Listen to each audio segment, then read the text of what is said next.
pessoal, sejam todos bem-vindos a mais uma reunião dos homens aqui da Assembleia de Deus Ministério Kairos na Tijuca. Se você ainda não conhece nossa igreja, nós ficamos ali na rua São Francisco Xavier, número 94, na Tijuca, aqui no Rio de Janeiro. Os nossos cultos são aos domingos, começamos com a Escola Bíblica Dominical, às 9h30 da manhã, e de noite, às 7 horas, temos o culto da família. Toda quarta-feira, 7h30, temos o culto da vitória. Todos esses 3 cultos estão sendo disponibilizados online. Depois dá uma olhadinha aqui no nosso Facebook, no nosso Instagram, para verificar os links para esses cultos e para a Escola Bíblica Dominical.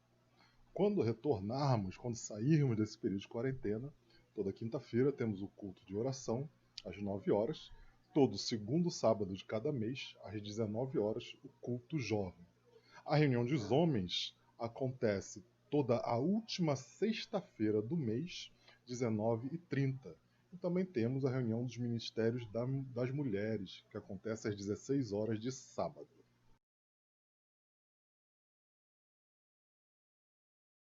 Se tivéssemos em condições normais, né, nós teríamos realizado o nosso culto do Ministério dos Homens justamente no último dia 27, né, que foi a última sexta-feira do mês de março.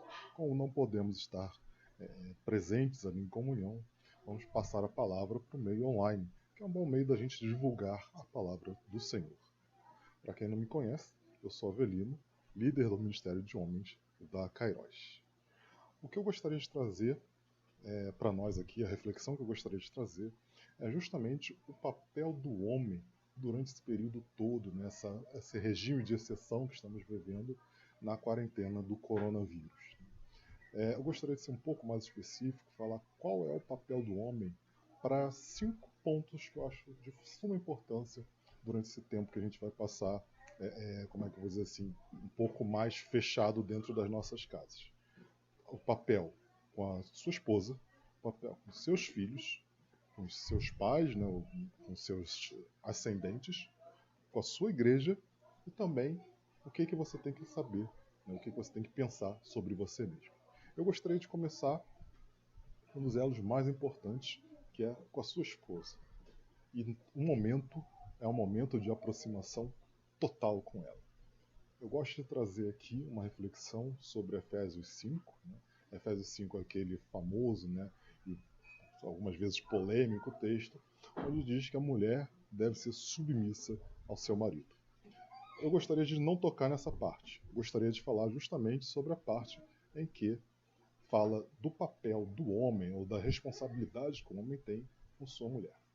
Esse versículo, né, esse trecho da Bíblia, começa assim: Maridos, amai vossa mulher, como também Cristo amou a igreja, e a si mesmo se entregou por ela, para que santificasse, tendo-a purificado por meio da lavagem de água pela palavra, para apresentar a si mesmo igreja gloriosa, sem mácula, nem ruga, nem coisa semelhante, porém santa e sem defeito. Assim também os maridos devem amar a sua esposa como ao próprio corpo. Quem ama a esposa, a si mesmo se ama. Porque ninguém jamais odiou a própria carne, antes a alimenta e dela cuida, como também Cristo o faz com a igreja. Irmãos, esse trecho é muito importante. E é um trecho que, se você já teve um casamento cristão, provavelmente ele foi lido durante o seu casamento. Se você não teve um casamento cristão, uma vez que você aceitou Jesus Cristo, você também aceita essa parte, né? Como diria assim, está escrito no contrato.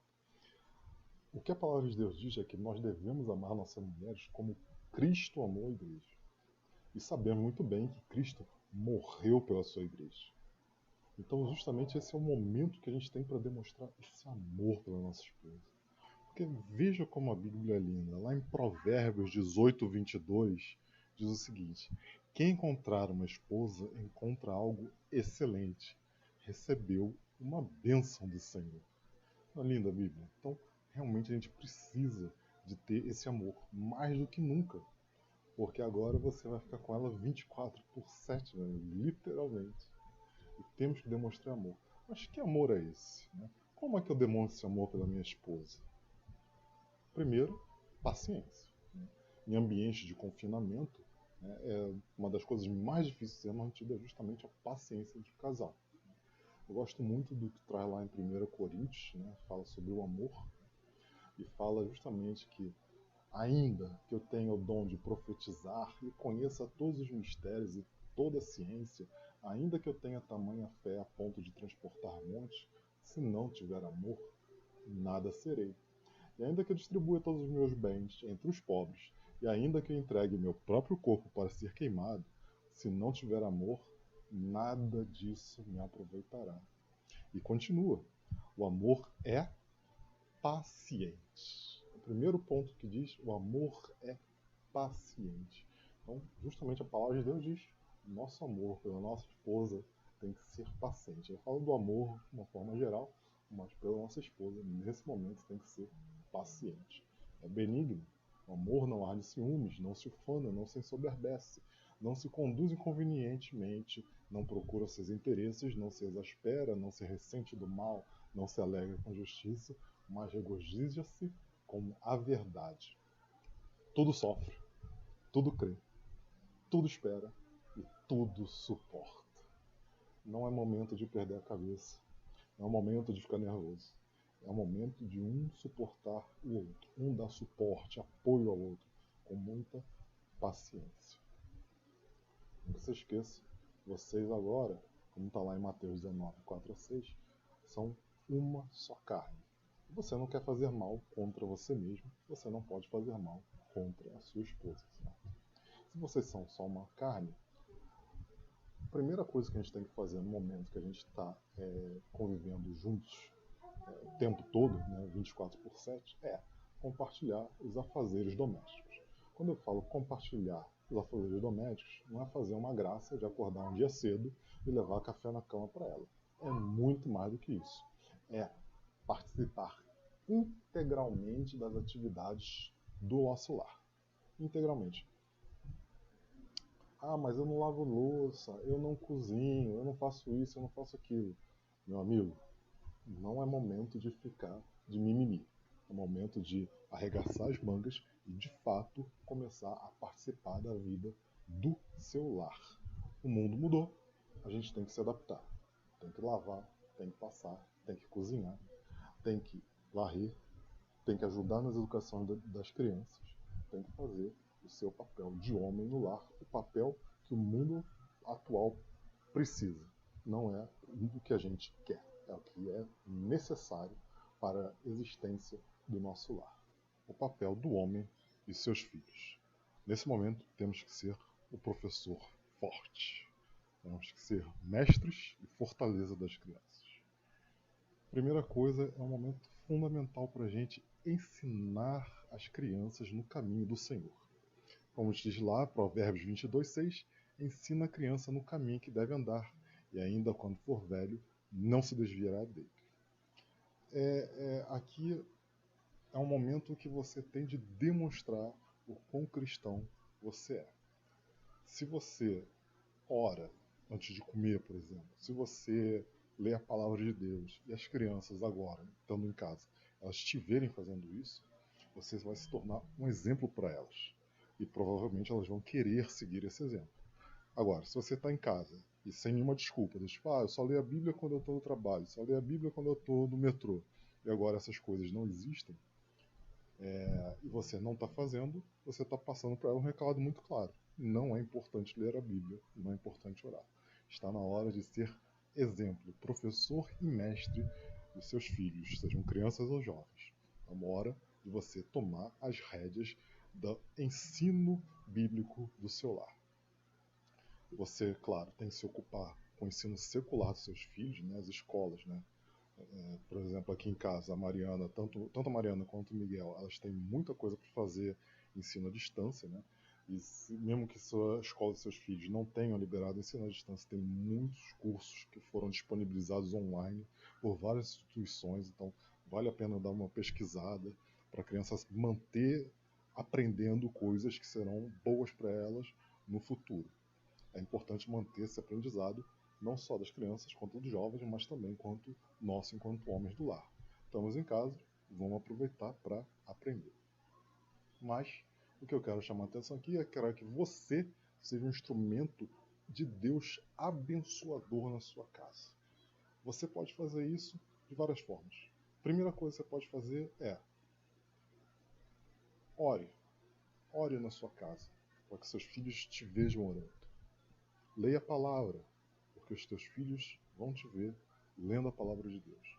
Ore antes de comer, ore no café da manhã, porque seus filhos vão ver o quanto você é um homem temente a Deus e vão querer vão ter isso como exemplo e vão querer seguir isso como exemplo.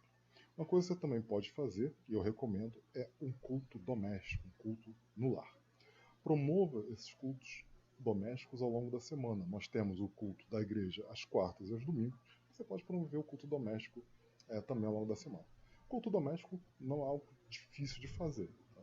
Primeira coisa, escolha uma passagem bíblica que já te agrade. Não precisa estudar uma coisa que você nunca parou para ver na vida. Né?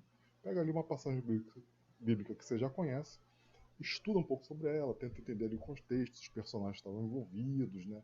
O que estava se passando naquele momento, né? Para quem foi dito aquela palavra, quais eram os princípios que estavam envolvidos ali naquele negócio.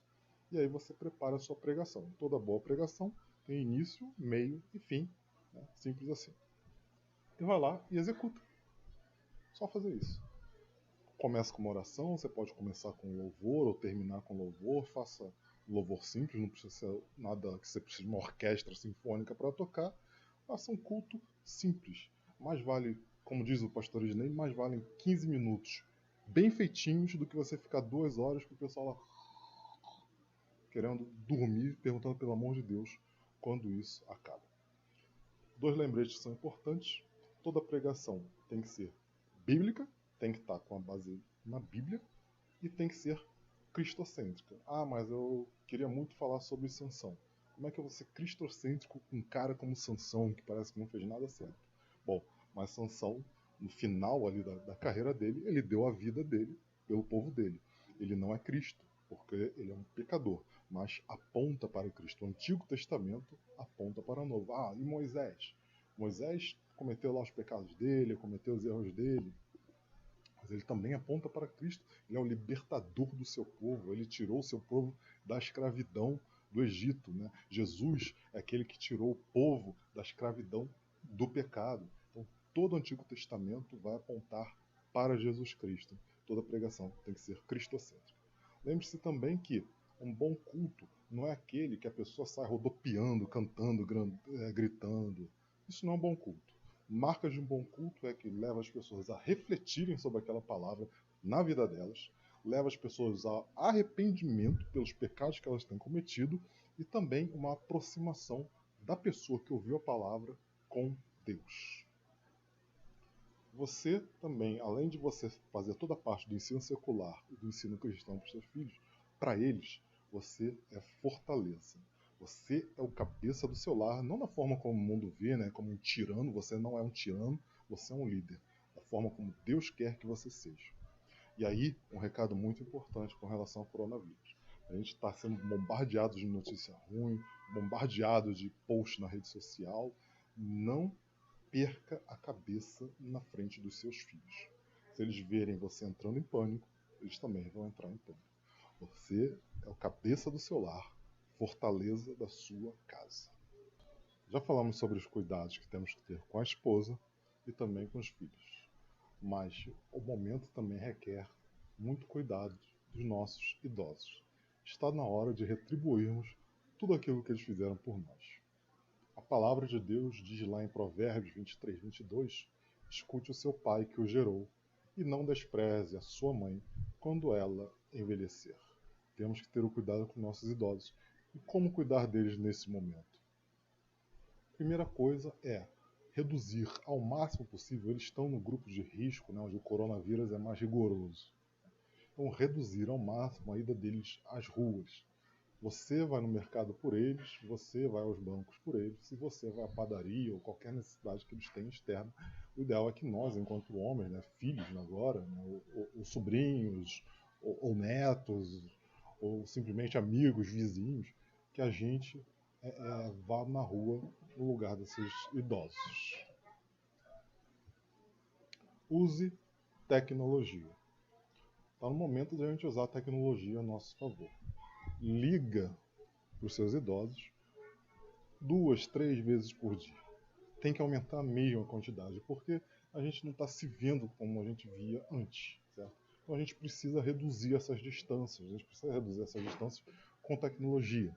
Você pode utilizar o WhatsApp, por exemplo, para fazer ligações por vídeo, Google Meetings, o próprio aplicativo Zoom. Né? São coisas que você pode utilizar justamente para reduzir essa distância. Claro que não reduz na prática, mas pelo menos ele vai conseguir ver você, né? No caso da sua esposa, o seu sogro, sua sogra vai ver a filha deles, os netos e por aí vai. Use tecnologia ao seu favor. Apresente para eles entretenimento. Muitas das vezes eles ficavam vendo só notícias, e nesse momento, ver só notícias é muito, muito ruim, porque as notícias são ruins. Né? Apresente outras formas de entretenimento para eles. Séries, Netflix, Spotify, músicas, Google, filmes e por aí vai. Existe uma série de coisas que estão disponíveis, até mesmo abertas nesse momento, dada a questão toda que nós estamos tendo do coronavírus. Atenção, não é o momento de entrar em rede social. Infelizmente, a gente já vai comentar isso daqui a pouquinho, as redes sociais estão muito tóxicas ultimamente. Isso vai trazer para eles mais ansiedade do que ser uma fonte de alívio, né? Ser uma fonte de tranquilidade para eles. E também aproveite para abençoá-los. Quando você for fazer o seu culto familiar, você pode gravar o seu culto familiar, ou então você pode fazer uma chamada para o WhatsApp e fazer com que essas pessoas que estão distantes participem também do seu culto. Você pode convidar eles para os nossos cultos, né? Fala, olha, todo domingo às 7 horas tem um culto no Facebook, né? Pelo Facebook da Assembleia de Deus Cairós. Toda quarta-feira, às 7h30, tem um culto lá. Vamos ver juntos, vamos conversar sobre o culto, vamos estar juntos ouvindo a palavra de Deus. Sabe? E o principal, dê esperança. A palavra de Isaías 46:4 vai dizer: mesmo na sua velhice, quando tiverem cabelos brancos, sou eu, Deus, aquele que os susterá. Eu os fiz, eu os levarei, eu os susterei, eu os salvarei. Glória a Deus por isso. Glória a Deus, porque essa palavra de Deus não envelhece. Essa palavra de Deus é para mim, para os meus filhos, para minha esposa, para minha casa, para os meus pais, para todos que nele creem e nele confiam. Já falamos sobre o papel do homem com sua esposa, com seus filhos e com os idosos. Agora está na hora de falar o papel do homem na sua igreja. Também seja um instrumento de Deus para abençoar. Irmãos, é um momento muito especial, como está dizendo aí em Colossenses, que a gente deve suportar-se uns aos outros. É um momento que a gente tem para sermos irmãos. Somos igreja de Cristo, um só corpo. Suportai-vos uns aos outros, perdoai-vos mutuamente. Não é momento de divisão na igreja, é o maior momento de união na igreja. É um momento de nos unirmos para orarmos, é um momento de nos unirmos para clamarmos o nome do Senhor, clamarmos pela libertação do nosso povo, clamarmos pela libertação da nossa cidade, do nosso país, desse mundo que vive essa pandemia tão ruim, vive enfornada dentro das suas casas. Está no momento de nos unirmos mais do que nunca. O aviso que eu dou aqui, o aviso que eu gostaria de dar, muito cuidado nesse momento com as redes sociais. Eu tenho visto muitos irmãos em Cristo brigando, batalhas campais nas redes sociais, por causa de posicionamento político, de gostar de candidato A e de candidato B, e ter uma discussão homérica ali, que não chega a lugar nenhum. Rede social, você tenta pregar para quem já é convertido para a sua religião política. Você acha que o candidato A é melhor, fulaninho acha que o candidato B é melhor, e aí vocês ficam os dois brigando, sem chegar a lugar nenhum. Como a gente diz no meu trabalho, o retorno sobre o investimento que você faz é baixíssimo. Para ser bem sincero, é nulo. Certo? Muito cuidado, as redes sociais ultimamente andam muito tóxicas. Muito eu acho versus eu acho, com pouca qualidade de argumentação e principalmente sem nenhuma empatia de uma pessoa pela outra. Lembre-se que nós somos filhos de Deus, nós temos que dar o fruto do Espírito. E esse fruto do Espírito é composto pelo quê? Amor, alegria e o terceiro, a paz. Nós somos instrumentos de paz. Nós temos que levar a paz onde quer que nós estejamos. Não quer dizer que nós sejamos aceitando o que o mundo diz, mas nós temos que levar a paz. E muitas das vezes o que a gente faz é tentar apagar fogo com querosene. Chegar lá e fazer um comentário num post de um amigo, ou repassar um vídeo sem conferir exatamente, e aí a gente taca fogo onde quer que a gente esteja. É o contrário disso. A Bíblia diz, Gálatas 5, 22, 23, o fruto do Espírito, o terceiro elemento, a paz, longanimidade, a virtude de se suportar com firmeza e as contrariedades em benefício de outro. Olha só como a palavra de Deus é poderosa. Benignidade, perdoa com facilidade. Bondade, fidelidade. E muito importante, mansidão, domínio próprio. Contra estas coisas não há lei. Então, veja bem que de 3 elementos, paz, mansidão e domínio próprio. Não é para ficar nervoso. Um aviso que eu dou: controle os seus dedos. Seja um instrumento da paz, um abençoador. Verifica a notícia se ela realmente é verdadeira. Cuidado com o posicionamento político. Nem todo mundo tem o mesmo pensamento que você tem. Controla o seu dedo. Não dê respostas brutas que te levem a arrependimento depois. Controla esse dedo, principalmente nesse momento de redes sociais tóxicas. O último ponto que eu gostaria de dizer é sobre você mesmo. Você tem cuidado de você? Como está o seu coração frente ao coronavírus, frente à notícia, frente a esse novo mundo que nós estamos enfrentando? Se desconecte um pouco das notícias, conecte-se com Deus, faça momentos de oração, crie uma rotina cristã no seu lar. Momento de acordar, momento de tomar banho, momento de orar, momento de comer. Isso é muito importante, principalmente em situações de crise. Não sofra sozinho. Você tem uma igreja, você tem líder de ministério, você tem pastor, você tem irmãos. Você não precisa ficar sofrendo sozinho. Está sentindo ansiedade, está se sentindo pressionado, o que está acontecendo? Entre em contato com alguém. Não se deixe cair em depressão nesse momento. Você faz parte de uma igreja e está numa igreja justamente que se apoia mutuamente. Você faz parte desse ministério de homens. E como parte desse ministério de homens, olha aí no nosso grupo quantos homens estão disponíveis para ajudar você. E também, nunca se esqueça, você pode e deve, se for necessário, buscar ajuda especializada. Psicólogos e psiquiatras estão disponíveis para fazer atendimento online agora. O conselho deles liberou para que possam fazer atendimentos online para as pessoas, principalmente nessa situação tão fora da curva como nós estamos enfrentando hoje em dia. Você, acima de tudo, é filho do Deus Altíssimo. E você não tem que ficar ansioso por nada. Eu gosto muito, e estou indo aqui para o fechamento dessa palavra, do famoso Salmo 23. Nunca foi tanta verdade que precisávamos viver o Salmo 23 como precisamos hoje. Veja bem o que esse Salmo fala. O Senhor é o meu pastor e nada me faltará. Ele me faz repousar em pastos verdejantes, leva-me para junto das águas de descanso. Refrigera minha alma, guia-me pelas veredas da justiça, por amor do seu nome. Eu quero trazer aqui só uma brevíssima reflexão sobre esse trecho em si. Né? Quem escreveu esse salmo foi Davi. Davi era um pastor de ovelhas, antes de ser um guerreiro e um rei. E ele, enquanto pastor de ovelha, ele fez uma analogia àquilo que ele conhecia, o pastoreio de ovelhas. Olha o que ele fala aqui. O Senhor é meu pastor, Deus é o seu pastor, e nada vai te faltar. Fique muito tranquilo com a situação. Eu sei, entendo e empatizo com os irmãos que não têm como, por exemplo, desempenhar suas funções por home office. Seus trabalhos estão simplesmente parados. Mas viva esse Salmo 23. O Senhor é teu pastor e nada vai te faltar.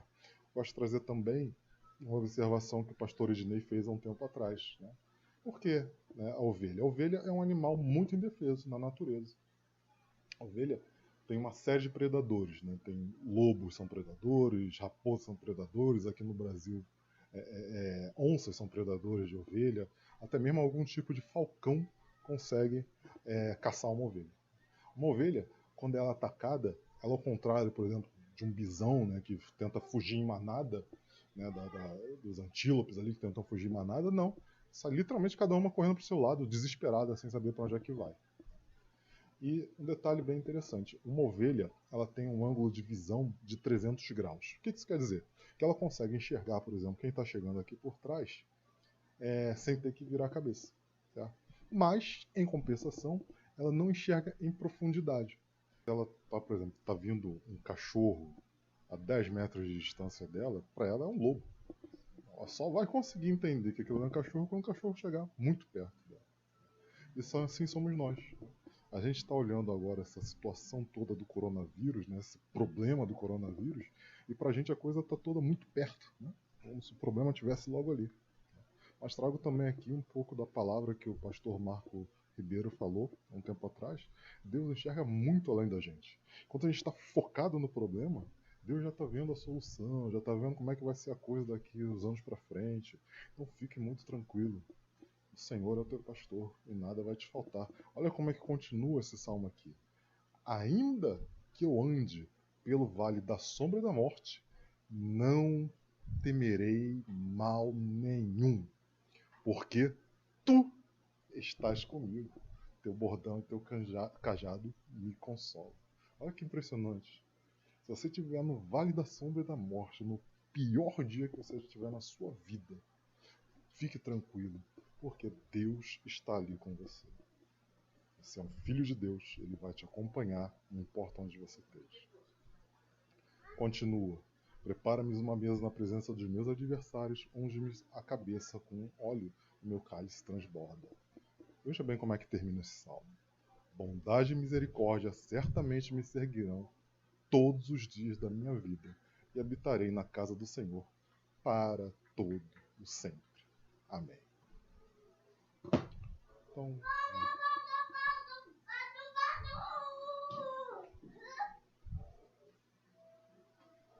pronto.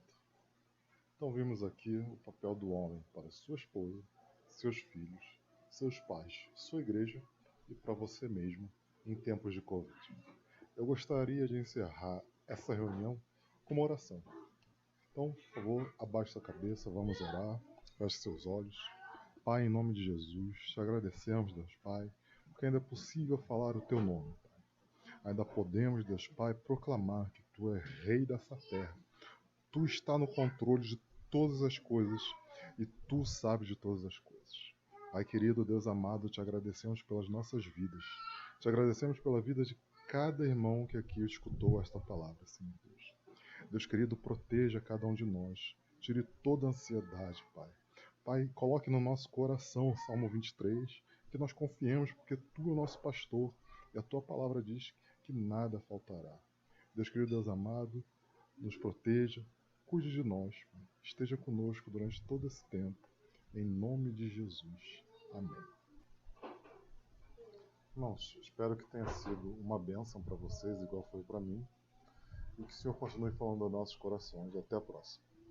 Vou colocar os sites da igreja aqui na descrição do vídeo e fiquem atentos aos comunicados dos grupos de WhatsApp, também nas páginas Facebook e Instagram da Assembleia de Deus do Ministério Kairos, na Tijuca.